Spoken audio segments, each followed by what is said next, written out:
Bueno, me voy a detener un momentito aquí porque creo que este es un rasgo estilístico.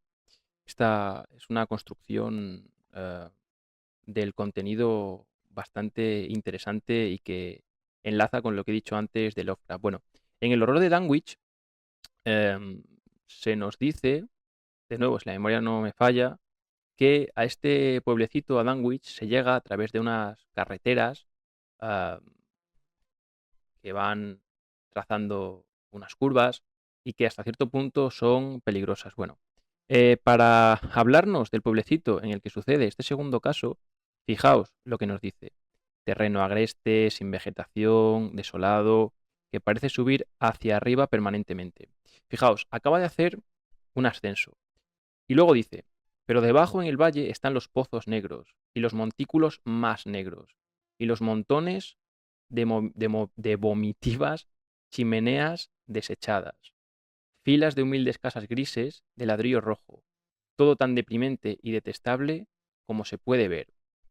Bueno, lo que acaba de hacer el narrador es elevarse y después bajar, descender. Se nos ha hablado de un territorio, se nos ha introducido a un lugar a partir del juego de planos verticales. Es decir, primero nos elevamos y después bajamos. Esto es interesante porque el texto nos habla de un reverendo, nos habla de la religión, nos habla de diferentes espacios en los que hay una fe y opera, ¿cómo diríamos? Una especie de lógica del cielo y el infierno. Y esta es la clave, el cielo y el infierno. De ahí el juego con los planos verticales, el arriba y el abajo.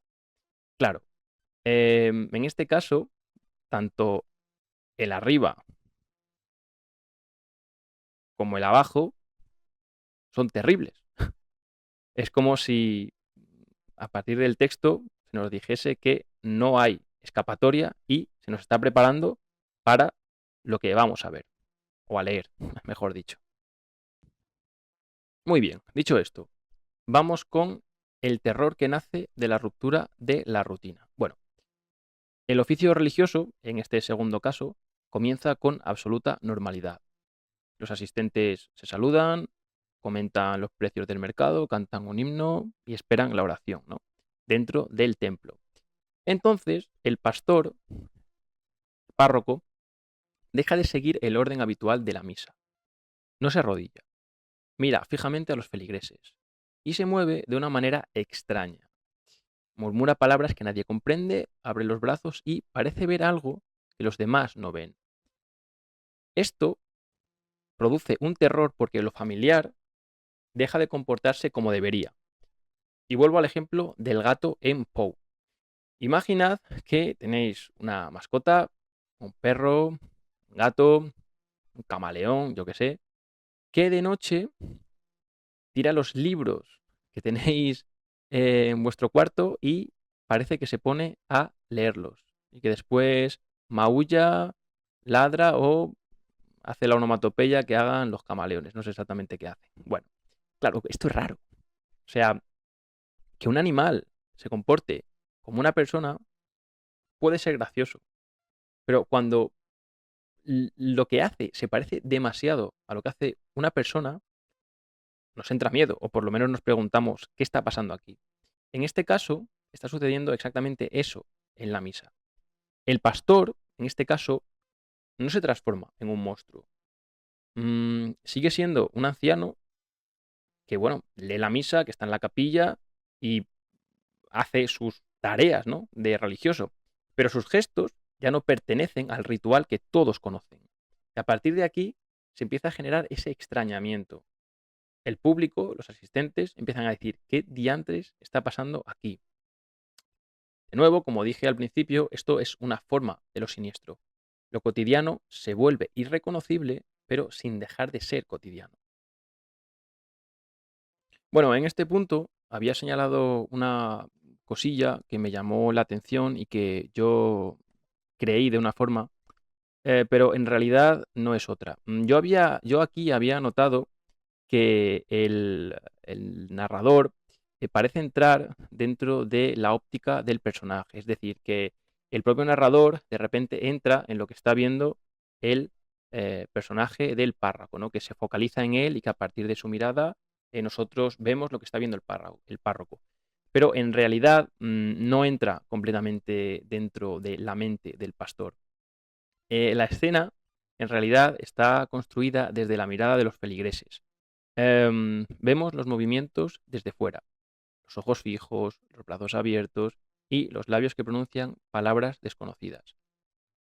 Entonces, cuando se dice que miraba algo que nadie más podía ver, el texto lo que hace es crear una especie de vacío apreciativo, o así lo he llamado yo. No sé si esto en teoría de la literatura tiene un nombre concreto. Claro, nosotros sabemos que está viendo algo, pero que no puede acceder a ello. Solo después el reverendo va a explicar que sentía haber estado en el cielo, delante de un trono. Así que, de alguna forma, lo que tenemos aquí son dos perspectivas enfrentadas. Por una parte, para los feligreses, para los asistentes a esa misa, el pastor parece enfermo, como si estuviese poseído o algo así, y en la segunda perspectiva tendríamos la visión del pastor, la experiencia de algo que ha sido divino y completamente real. ¿Recordáis que antes os dije que se jugaba con la idea de la verticalidad del plano en el cielo, el plano celestial y el plano infernal? Bueno, pues aquí sucede un poco lo mismo. Tendríamos, claro, aquí sería una especie de plano más bien horizontal. Tendríamos en un lado al párroco y frente a él a todos los feligreses. Pero es que de nuevo podríamos hablar de un plano vertical, tanto en cuanto simbólicamente estos feligreses están en un infierno, vamos a decirlo así, y el párroco ha ascendido a los cielos. De tal forma que el terror no nace de lo que no podemos decir, ¿no? O sea, el terror en realidad nace de lo que, de cuando no podemos decidir cuál de las interpretaciones es correcta. Es decir, en ese vacío o en esa ambigüedad entre las dos interpretaciones hay una realidad o un mundo que no puede explicarse. Y esto, como he dicho anteriormente, es extraño, genera terror y es otro de los pilares del relato. Y fijaos aquí, ¿por qué resulta desconcertante que el pastor no vea nada malo? Bueno, el reverendo parece ser que ha vivido como una revelación aquello que los demás han vivido como una ruptura aterradora.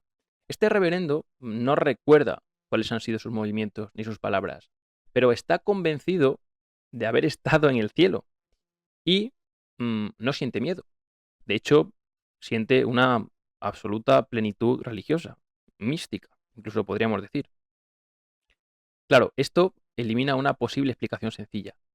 Si despertara horrorizado de esta especie de posesión, podríamos pensar que ha sufrido un ataque demoníaco o que ha sido, no sé, poseído por Dios para transmitirle malas ideas. Pero este personaje despierta tranquilo. De hecho, casi convencido de haber recibido una gracia divina. Recordad lo que he dicho de las gracias al principio del vídeo. Bueno, el personaje no comparte el miedo de quienes lo observan. Y esa diferencia es la que vuelve el acontecimiento todavía más inquietante.